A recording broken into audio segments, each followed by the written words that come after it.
All right, welcome again, all of our virtual attendees. We are just a few minutes after the top of the hour, and we're going to go ahead and get started. I'd again like to say thank you for joining us here as we talk about live and on-demand event experiences across Microsoft 365. We're going to talk about how to produce, how to manage, how to host live events. There's an opportunity for you to ask your questions in the feed. There's a Q&A. You can type in your responses, and we have a couple folks from our team on the line today. We'll also save some time for Q&A at the very end, so you can either post questions as they come into your mind, and we may wait until the end to address them all, or save all those questions up for the end, and we'll try and focus the last 15 or 10 minutes or so on that. But with that, I would like to introduce Christina Tarak, a product marketing manager for live events in Microsoft Stream, and Kasha, a PM from our engineering team who focuses on live event experiences.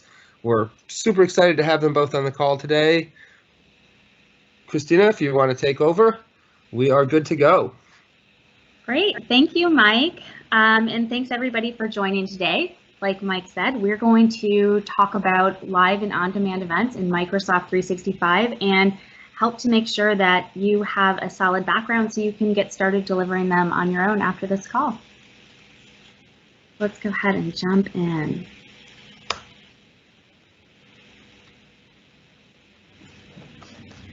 So just a quick fun stats slide, always a great way to start a presentation.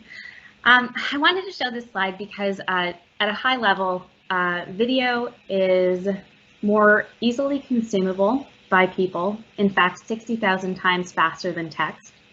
And because of that, it makes it a great tool for learning, for sharing communications, and for helping people to retain the information that you share with them.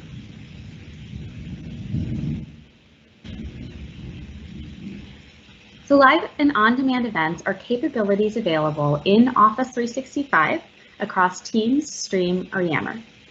These capabilities are in almost every single Office 365 plan. So if you have the suite, you have access to these capabilities. So with live events, anyone's able to reach large audiences up to 10,000 people with video and immersive discussion, moderated Q&A, and conversation.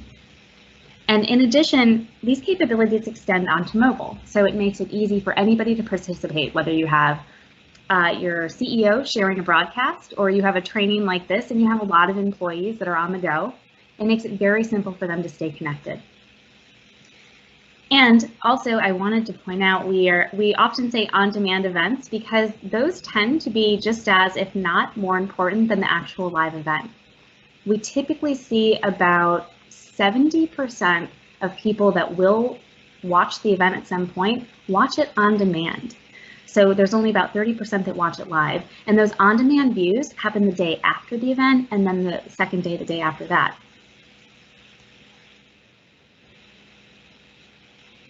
So what are we using live events for? So there's a lot of scenarios where live events play, but some of the main ones are creating more authentic connections between leaders and employees. And so we have a lot of CEOs or C-suite folks that are really beginning to adopt these live event capabilities to create more meaningful connections with their employees. Additionally, communications. So as we saw on the first stat slide, video can be quite a bit more impactful than just sending an email or a Word document.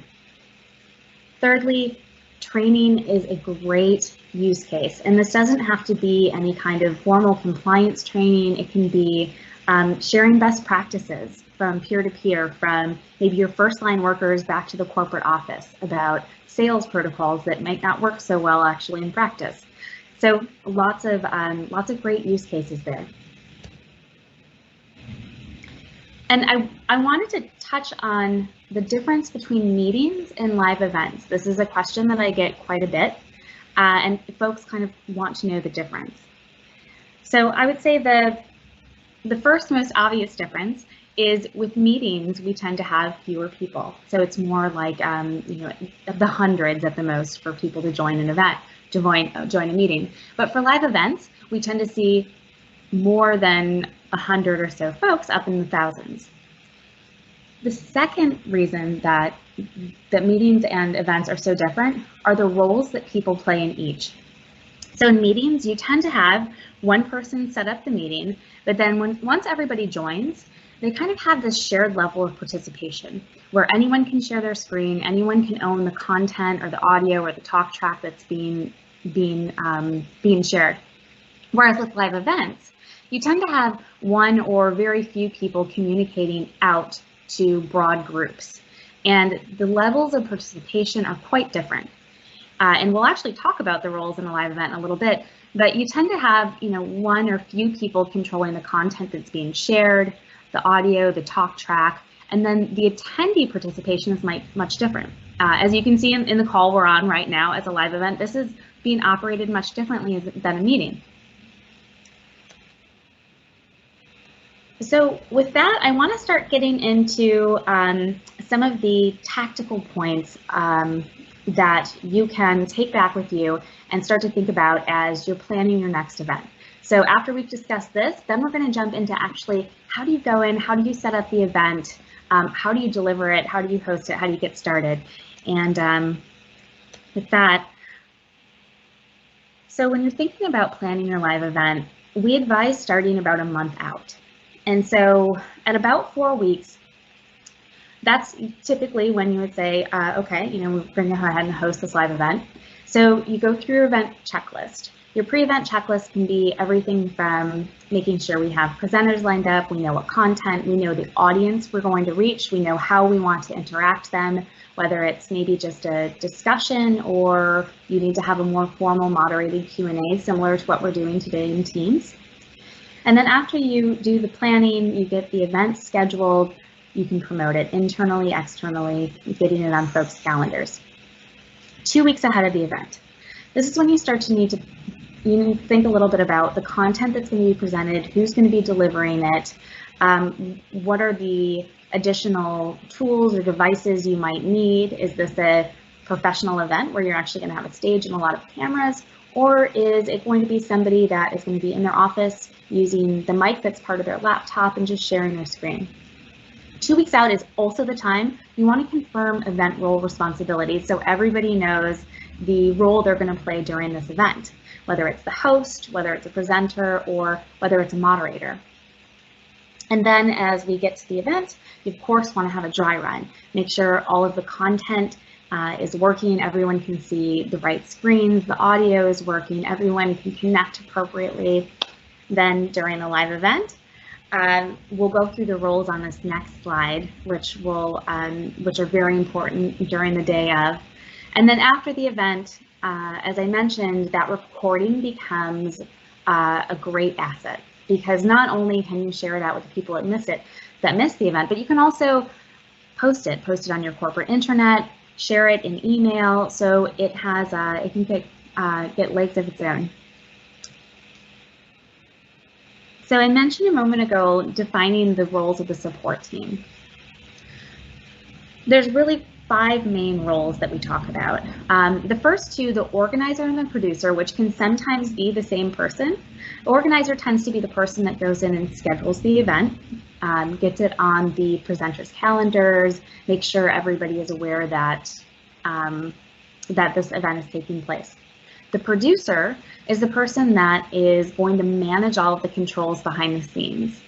So today, Mike, who was on earlier, also acting as our moderator, is on the back end helping to produce this event. And that means he's controlling who has control of the screens and what's being shown. The presenter is me, so in this case. And the presenter is the one that's driving the dialogue, has the slides that are being presented and is helping to drive the core content of the event. And then the sponsor and the moderator. These are not mandatory roles, but in a lot of cases great to have. So a sponsor is really somebody probably in a leadership position that's not only helping to champion the event, but the sponsor is also somebody who is maybe an expert in the overall capabilities or topic that you're presenting about. So nice to have on the call as well, but not necessary if you have another expert on. And the moderator Pretty straightforward. This is the person that's going to come on, introduce the event, at the end of the event can help pitch questions to the presenter. And also right now is probably on the back end responding to Q&A in the Q&A window in Teams. And actually with that, Christine, I'm going to do a quick pause. We're getting some feedback because you're sharing your desktop. We're actually seeing the little Teams live event window. If you share, there we go, perfect. Okay, right. Yeah, thanks for that, Mike. Yep, thank you. Cheers.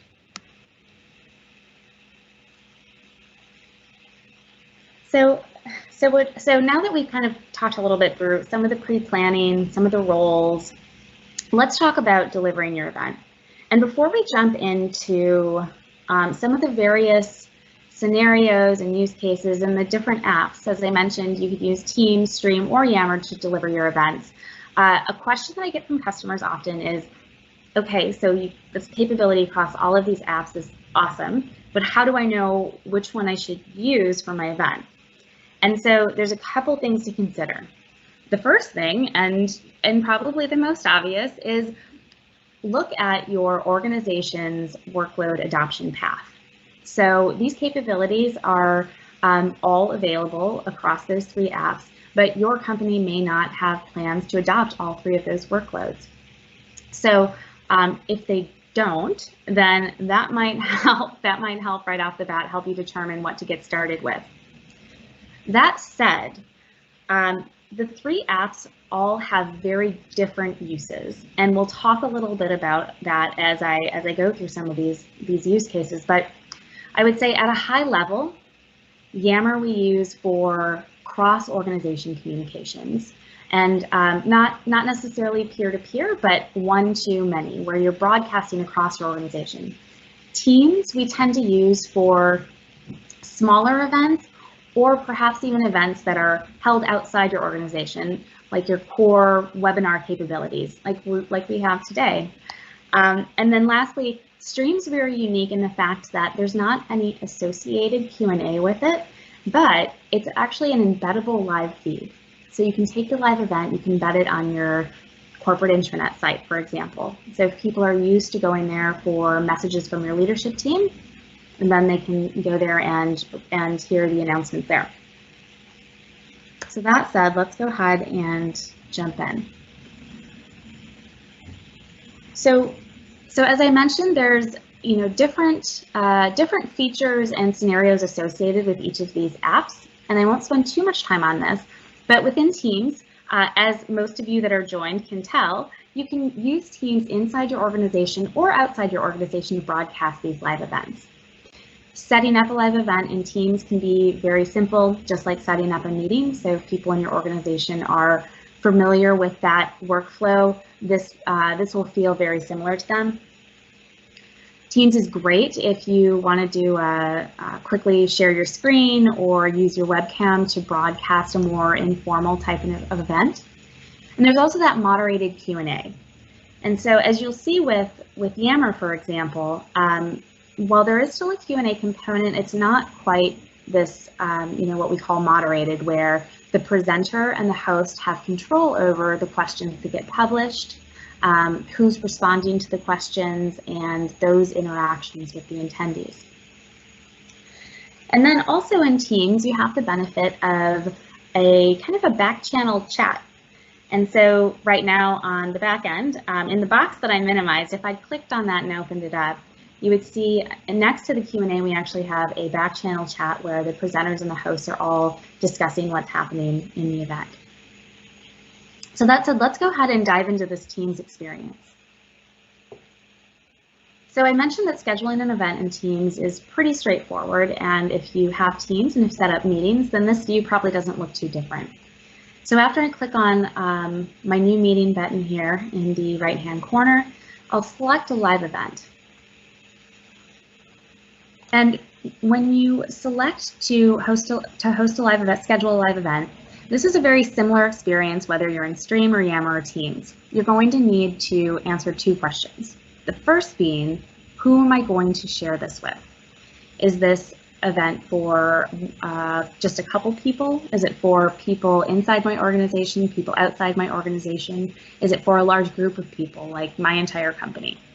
So once you determine that, then you need to determine the type of production you want to use for your event. And this is simply a way to determine either I want to just simply share my screen and use a webcam similar to what we're doing today, or you can scale these capabilities across the 3 workloads to professional events where you have a stage, you have multiple cameras, you have multiple audio feeds, you want to play videos during the event. And these are very, very much like probably like your CEO or your leadership team does within your organization. So once I've made that selection, I can go ahead, I can send out the invite, get it on folks' calendars. Day of the event.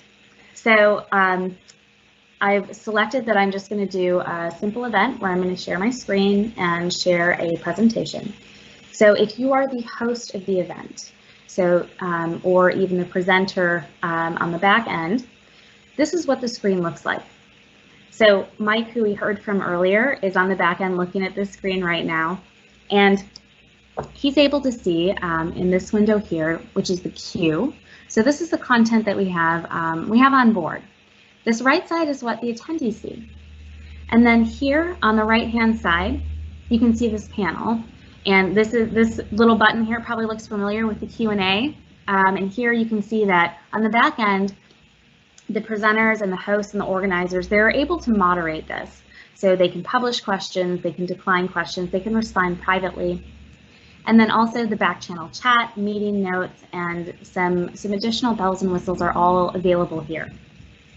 So once we have everything set up, we can send this live, and once we send it live, this is what the screen looks like right now to our people on the back end that are helping to present this.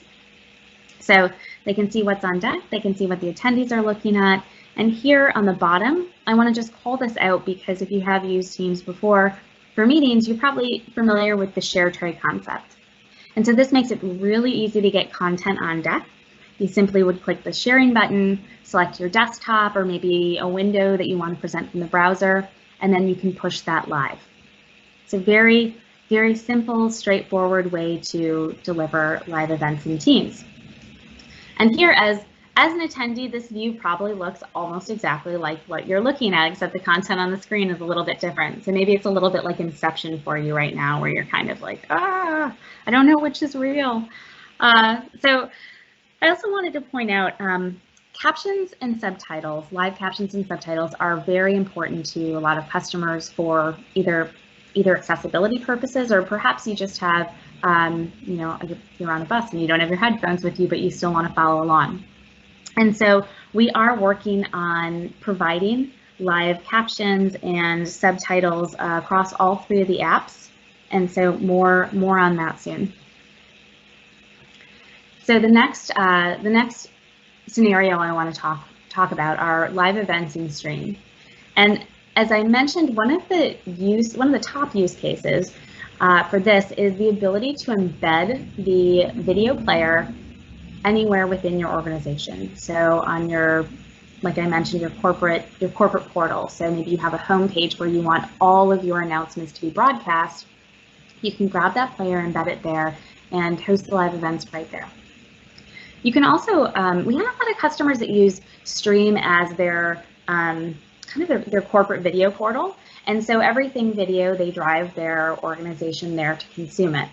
And so one of the nice things about the integrations across all of the Office 365 suite is I can host an event in Stream and I can actually pull in Yammer conversations.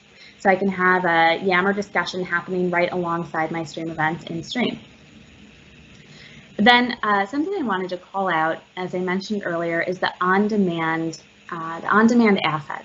So after the event is done, you have a recording, which on the back end is supported by Stream. It doesn't matter where the recording, if it's from Yammer, Teams, or Stream. And the good thing about that is, for those of you familiar with Stream, every video on demand gets automatic closed captioning if it's not there during the live event. And it also gets a transcript alongside it. And so that transcript actually becomes searchable, and you can search any word that's been spoken in the video. And so it makes it really easy for folks that want to catch up on a live event that they missed to be able to find the parts that are most important to them. So let's go ahead and jump into Stream. So scheduling an event in Stream is pretty similar to what we saw in Teams. The UI looks a little bit different, but here I'm going to go ahead and add all of the details for my event. I'm going to pick a time and a date. I'm going to go ahead and set up my permissions and determine who I want to have, who I want to be able to view this, and then publish it. And some of my little stickers up here at the top got messed up, but this is actually Stream, not Teams. And here I'm going to go ahead and I've scheduled my event, I've set it up, I've sent out the invite, and it's the day of the event, and I want to go ahead and get started. So I mentioned earlier that there's two types of way to produce an event. The first type is if you just want to share your screen or audio similar to what we're doing today. The second way to produce an event is to connect to a third-party software, and the software's the kind of term in the market is called an encoder. And what that means is with this software, you can connect a bunch of different cameras, a bunch of different audio feeds, and you can plug that feed just by copying and pasting a URL into Stream here. And so you can see down here at the bottom, we've done that. And by simply doing that, you can host, here it says, are you ready to connect? So I've connected that third-party source. And once you've done that, you can broadcast professional events for your CEO from remote places where you have multiple feeds going at the same time. And the attendee view in Stream is very similar to what if you're viewing a video in any other feed that lives in Stream. And this player here is what I was talking about that is easily embeddable in things like your SharePoint sites. I've been showing here. So, the third application where you can host live events is in Yammer. And for folks that are familiar with Yammer, you're familiar with the fact that Yammer is really a tool that can enable anyone across the organization to participate in discussions around topics or things like your leadership team's Yammer feeds. And this is a great way, if we have any executive communication folks on the call, this is a great way for your leaders to kind of keep a pulse on what's happening in the organization and also be able to listen to employees. And so one of the main scenarios or use cases that folks are using live events for in Yammer are for CEO town halls, executive town halls, because these events can happen in the Yammer group that is already existing for their leadership. So it's where employees are used to going to talk to their leaders, and leaders are used to going to listen to their employees. So let's go ahead and I'm going to go ahead and jump into Yammer. So here we are in my Executive Corner Yammer group. And as I mentioned, this is a great place for CEOs to converse with their employees. And so it makes sense to host live events here as well. I won't go through the whole creation process. It's very similar to what we saw with Stream and also with Teams. But here, if you're a group owner, you can come to the right sidebar, click Create a Live Event, and this is where you go to get it scheduled. So here, I can see that this group doesn't have any upcoming events, so I'm going to go ahead and click on a past event. And so now I'm going to be directed to a page that's specific to this event, and you'll see it's hosted in the Executive Corner. So all of these conversations stay within my group. So during the day of the event, I can come here and watch this, and I'm actually gonna go ahead and mute that so you guys don't hear about quadcopter safety programs. And here I can see as I scroll down the screen that there's been a lot of discussion around this, and discussion can happen with an event even before it starts. And so you can drive folks to this page to start having conversations, start populating questions for your CEO. And then during the event, this conversation continues, which is pretty great, to have the event going on and people having active conversations with each other across the entire company during the event. So following the event, this is also a great repurposable asset because anybody that missed the event when it was live, so those 70% of the folks that are going to watch on demand, they can come here and they don't have to miss any of the conversation that happened before or during or after the event. And so that sense of inclusion and participation is still very relevant with them. And here, one of the nice features about Yammer is, as I'm listening and following along in the conversation, I can also bring the video feed along with me. So that said, I wanted to spend just a couple of minutes on some of the back end. I'm not sure how many folks on the call are live in the IT or production world, but I wanted to share a quick, just a look under the hood at what's actually happening with live events from a technical standpoint. So these boxes probably look pretty familiar since we've talked through the scheduling of the event. So this is kind of the tip of the spear. The organizer goes in, schedules the event. You can do it in any of the 3 apps. And then next, while you're doing scheduling, you select the production type. And so this is where we talked about if I'm going to just be presenting my screen or perhaps using my webcam, I select the top production option. The bottom one is where I leverage an encoder or a media mixer where I connect all of my fancy cameras, my multiple feeds.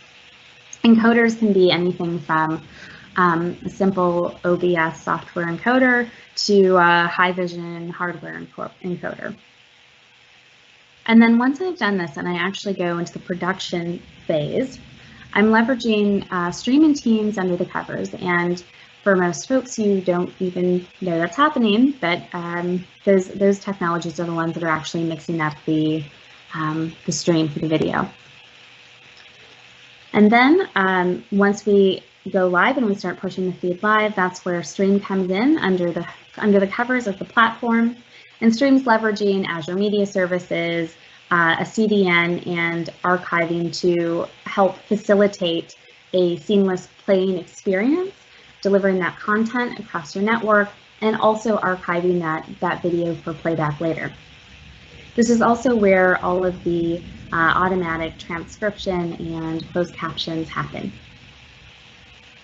And then here, you'll see a box with Collective, Hive, and Ramp.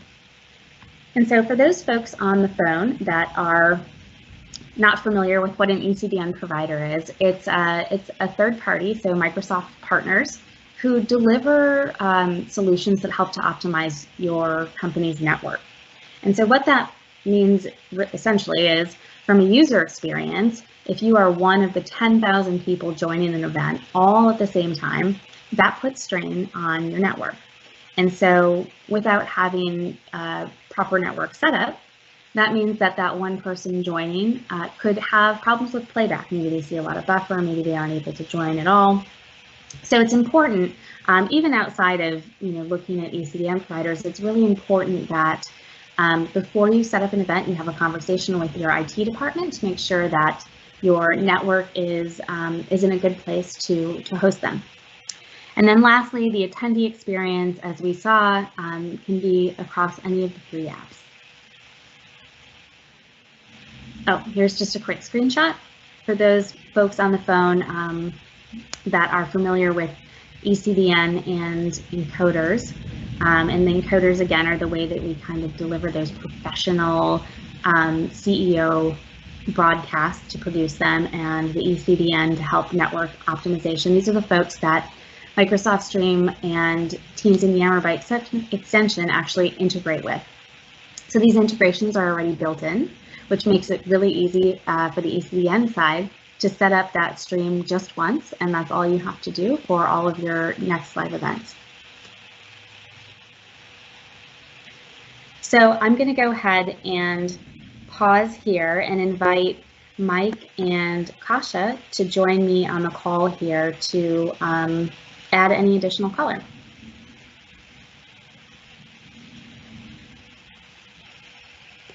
Hey, one thing, thanks, Christina. I think one thing that a great question we got in the comments about hosting and managing these live events is the difference between producers, presenters, and the role of a moderator. And could a moderator be a presenter, or could a moderator be the producer of the event?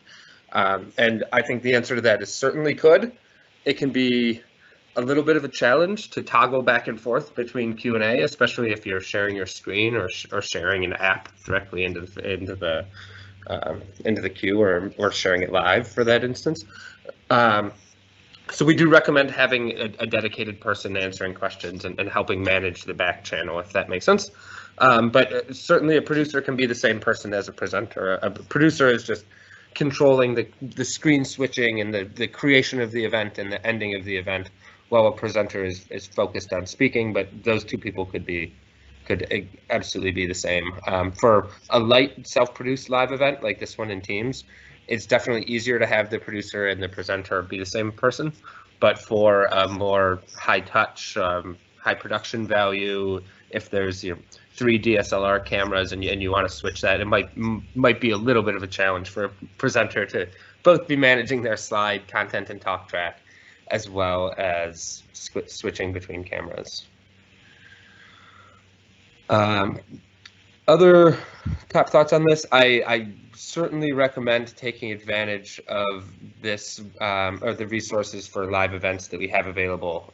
Don't reinvent the wheel on this. We have a great live events playbook that a lot of these slides came from. We also have some help, as Christina shared, with the Live Events Assistance Program.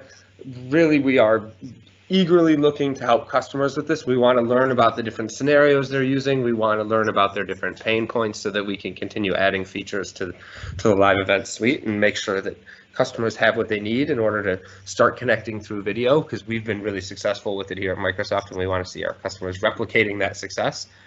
So please take us up on this. I know that we've shared it in a number of our recent presentations, and we haven't had a ton of interest. It seems like something folks say, oh, we'll get to it. We'd love to do that down the road, but we can't promise this deal is going to be here forever. So get in while the getting is good. You are an excellent salesperson. Thank you. And I'll type out replies. I responded to some of these privately and then ended up publishing them into the public Q&A. Will this work in an external network Yammer instance? Unfortunately, at this time, to have a live event in Yammer, the group that hosts the live event needs to be an Office 365 connected group. So you wouldn't be able to have that in an external event currently. Can you remove the past events from the group events section?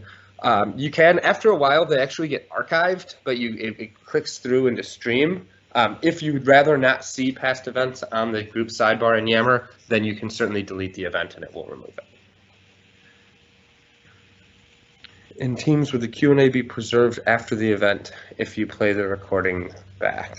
That might be a question for Kasha. I believe it is.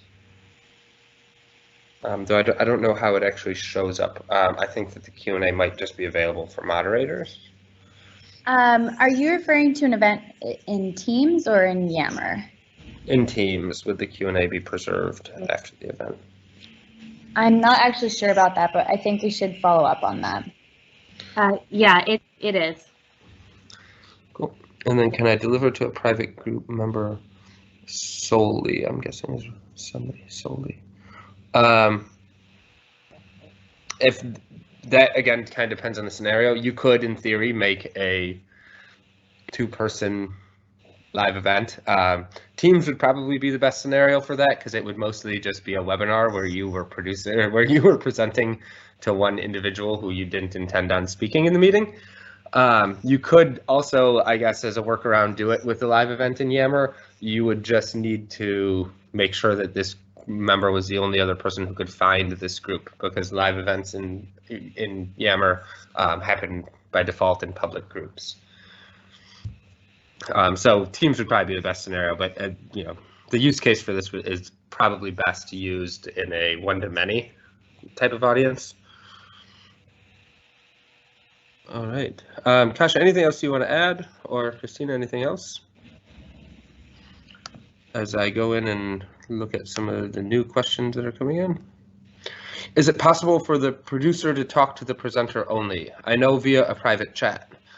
So we do have the back channel. Before the call, our event team, before we went live, we were able to use this similar to a normal Microsoft Teams meeting. There's audio, there's the Teams chat. Once you're live, the audio that comes through is hearable by attendees as long as you're not on mute. So once the event starts, you have to use the back channel unless you were able to all be on mute and call them separately on a different phone. But if you were to call them from Teams, it would put the Teams live event on hold, and then you would kick off a new Teams meeting. So back channel is probably the best way to do it. Alternatively, what we've done successfully in the past is just all been in the same room for it, so that we can just mute our mic and have a quick moment to talk amongst ourselves. One of the fun parts about our webinar today is a few of us are in Seattle, Kasha's down in San Francisco. None of us are actually in the same room, so this is an entirely digitally produced event. So the kind of proof is in the pudding. We are all in separate locations and still able to come together to host this event. We can publish it to the feed. Let's see any other questions we have.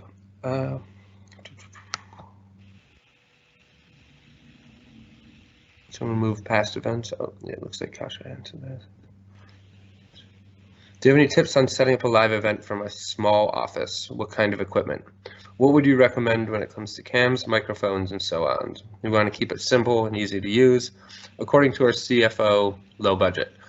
So that seems like a perfect scenario for a Teams live event where you can just use the camera from the webcam, and it's just a couple clicks to get the event up and going. Your attendees would then use the Q&A similar to how this event is managed, and you would do it pretty much the same way. If you get to a point where you want to have a higher production quality event, then we would recommend doing it in Yammer, or you could still do it in Teams, but by connecting an external encoder or service. There's a couple that we've used in the past that I believe we used Wirecast to encode it, and it worked pretty easily for a non-technical person like myself. But most external cameras, I would imagine, should work. Yeah, and Mike, I can chip in a little bit on that too. So in working with customers, there's all different kinds of scale of production that they'd like to do, where they have really fancy cameras or they just have a little clip-on webcam that's sitting on a tripod in front of them. And I would say if you want the flexibility of using a lot of, perhaps maybe you have an audio that's clipped on to your CEO's lapel and you want to plug that feed into the live event, and maybe you have two cameras set up, small, not necessarily fancy cameras set up on tripods on either side, so you can kind of have different angles being produced. You can pretty easily set up a scenario like that without having a lot of high-end equipment by leveraging an encoder like Mike mentioned, which is the second production type that we talked about. The first was kind of, I just want to share my screen like we're using today. The second option that you would select during scheduling is to leverage an external software or device. And by selecting that, then you can connect to this, what's called an encoder, and very easily add different feeds. And yeah, it's pretty straightforward. And after you do it once or twice, I mean, it's like Mike said, it's pretty straightforward. I know there's a lot of folks on our comms team, even at Microsoft, that do that for some of their leaders in our business. All right, just going through, answering a couple of their questions. Just for our moderators on the line, remember to publish the question before you respond, otherwise it will just privately reply to them. So stream live events must have a third-party encoder, correct? Yes, for a stream live event, is there an entry? Otherwise it would just put you back into Teams, and you would ultimately end up having a Teams live event. At this time, Teams is the only kind of self-encoded live event experience we offer, but it's something we're definitely working on, and we'll have more news to share soon. Yeah, and just building on that, to the person that asked us that question, we are looking to bring the same production experiences across all 3 of the workloads. So it'll be a very compartmentalized experience, and you'll have more options for production types similar to what you have in Teams across Yammer and Stream down the road. And then, is there a way to test the audio prior to a live event in Teams? We test it by having someone click the attendee link, and as long as we're hearing the audio come through. I believe that in your settings as well, similar to a Teams meeting, that there is a speaker test, an audio device, and microphone. So similar to a normal Teams meeting, you can go and make sure that your devices are working and that the Teams is actually hearing the audio. You kind of get a sound bar. I'm not actually sure what that term is called, but you can see the audio coming, the frequency coming through. All right. Yeah, so Steve's question that just came through, you're using encoder in this setup. So for this one, we are not. This event is using a Teams live event, which is kind of that self-encoded or do-it-yourself live event. And again, we're in different places and no cameras, no third-party services. This is just a live event that was scheduled and managed via Microsoft Teams. We get, as the producers and presenters of the event, because I saw a couple questions come in about this earlier, we actually have the ability to choose whether the attendees can access the recording after the event or if they don't. And we can also choose whether there's Q&A in the event or not. So if you're considering having these events at your organization, but you're uncertain on if you want to open it up to Q&A or if you want people to be able to attend this afterwards, that's all controllable by the producer who creates the event and managed in the settings at any time. Well, anytime up to the event. Cool. Looks like we have some other new questions coming in. I think we've answered this. Is there any integration with HubSpot for event registration? Not currently, but that might be something that a partner or a third-party service could provide. Right now, depending on the event experience, if it's a live event in Yammer, you'll need to have access to the Yammer group where the event is happening. Similar for Stream, you would have to be able to access the channel. And then for Teams live event, you would need that attendee link. How that would extend into other party solutions would be probably something our fill.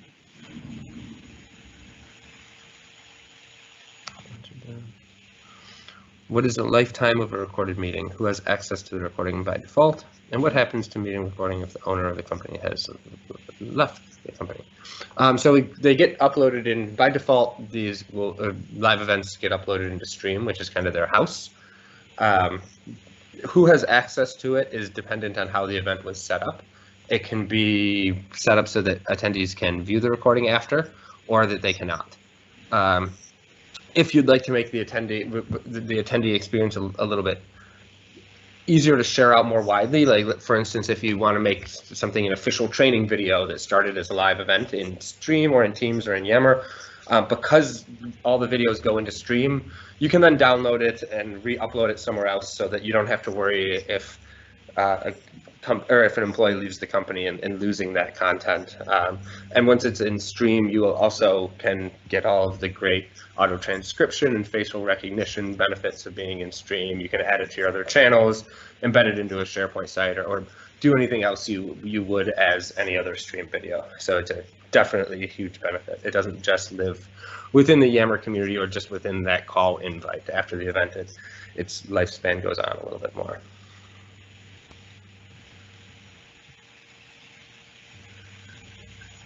You invite someone outside the organization and make them a presenter. For a Teams live event, yes.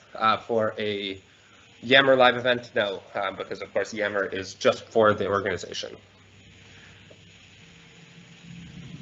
Will there be an option to use Yammer Live Event without an encoder in 2020, similar to how you can use a Teams Live Event?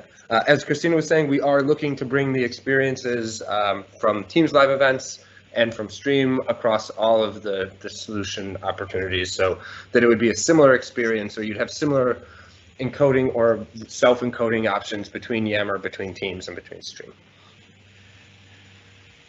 Do you provide assistance to education institutes? So, Christina, I think this was a question with the Live Events Assistance Program. Is that for enterprise customers only, or would that be in the education realm as well? Yep, education as well. Great, we'll publish that and publicly respond.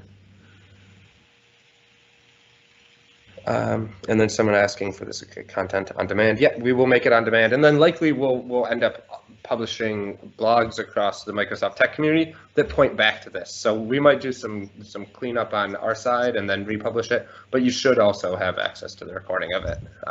But we may package it up and then add some additional hyperlinks to things like those live event playbooks and to some technical documentation, so that you have everything you need in kind of a one-stop shop.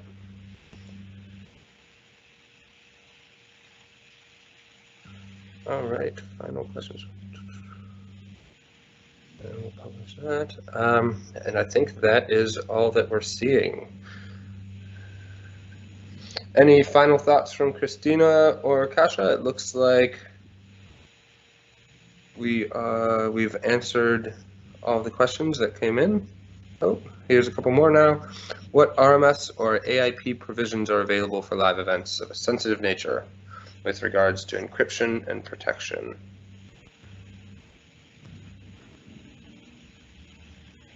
Christina, that might be a question best suited for you. But again, as the producers of the event, you can determine if the content is available afterwards.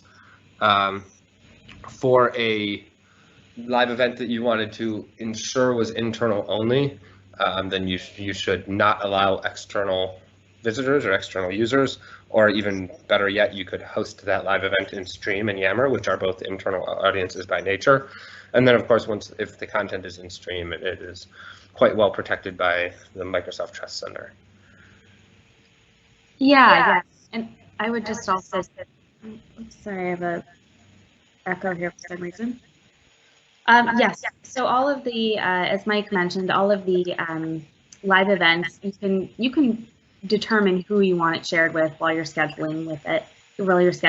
So it leverages Azure Active Directory, Office 365 groups. So similar to the way that you would provision access to any other content in Office 365, you use that here as well.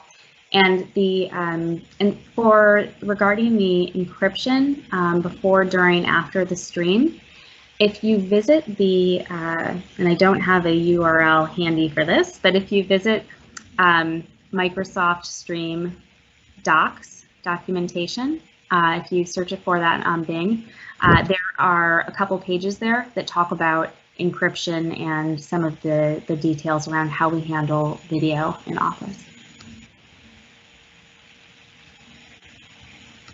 And then I think I saw one more question come through. We have a Surface Hub. Can we stream there using a Yammer live event? I'd love to do this from his office. Yeah, I don't see why you couldn't share it on the Surface Hub. It would work similar to a normal live event, and then you would just extend your display, or if you're casting from your device to the Surface Hub, then you should be able to cast the content, any content that's on a user's screen, or the producer's screen rather, over to the hub.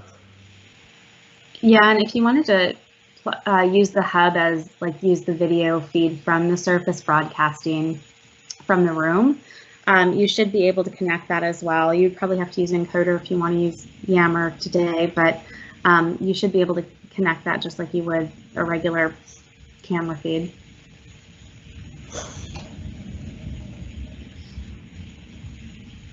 Right.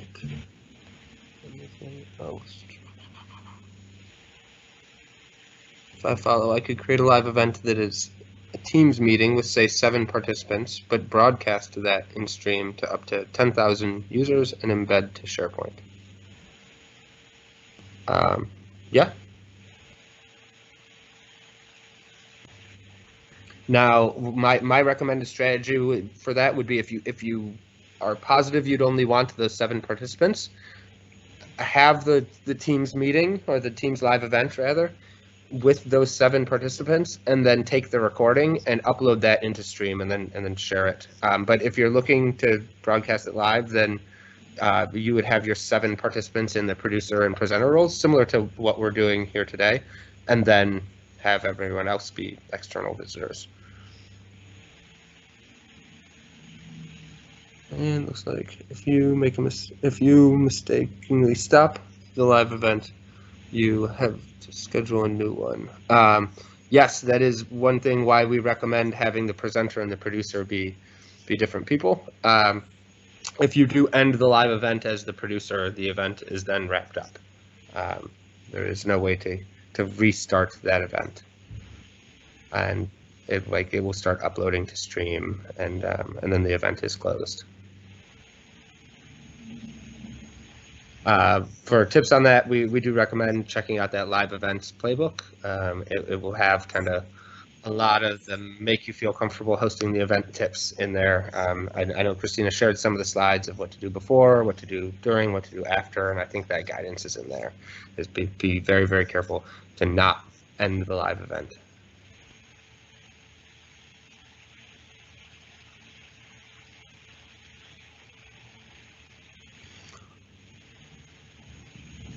All right. Well, thank you. It seems like we have some folks dropping off. We'll hang around for a couple more minutes before we close this up, and then keep an eye on. We will make this event recording available to you, and we'll also be sharing it more widely on the tech community. So if you're having difficulty accessing the live event through the meeting request, then just keep an eye on the Microsoft Tech community or on social, likely where you saw these events come, or the event invitation come through, and we'll use those same channels to communicate out once this event has been republished for public audience. Thank you all again for attending. This has been a great event, and let's hear it for Kasha and Christina. Thank you so much. Thanks, Mike. Thanks, Mike.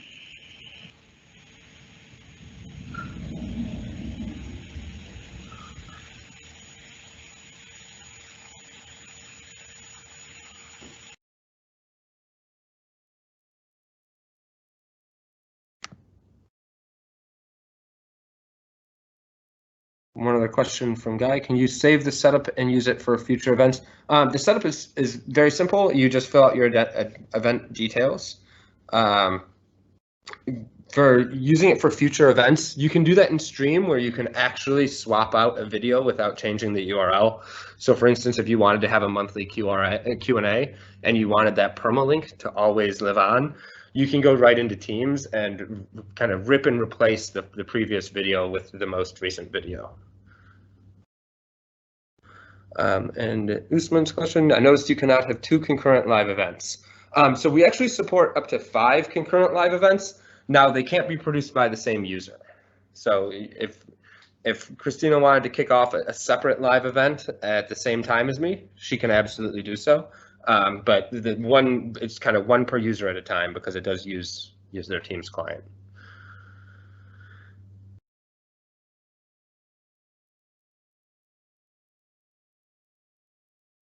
Great. Just some positive feedback from Jim. Thank you.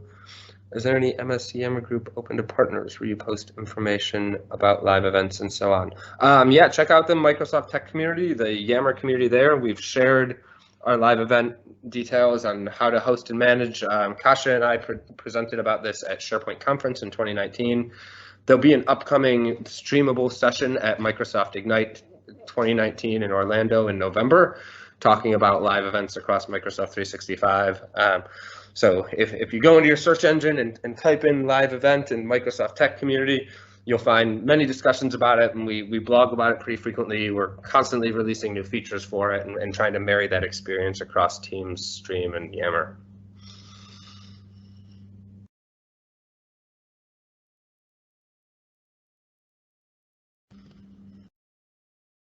Okay, it looks like that is it for questions.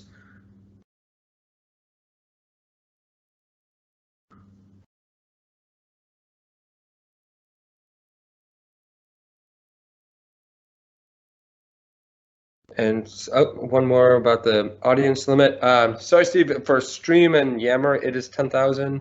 The documentation for Teams may be saying 5,000 right now. That may be the case for these lightning coded, kind of self-encoded live events, but I do think we're working on boosting up those attendee limits to meet the needs of multinational corporations. Upload the deck in advance to the live event for download during the event.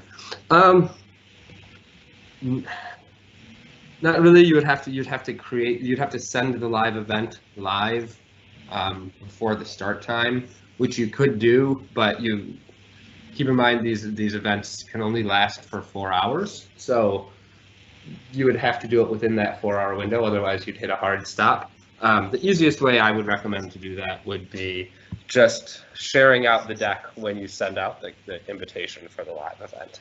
So if you're using OneDrive or SharePoint, just create a sharing link for that content so that folks can access it early, or use the same channel that you communicated the live event through to share access to the deck for it.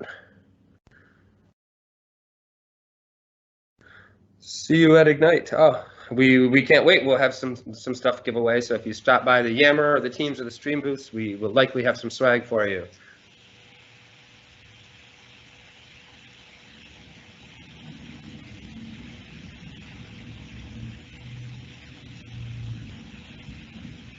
And that takes us pretty much to time. So I'm going to go ahead and wrap up this event.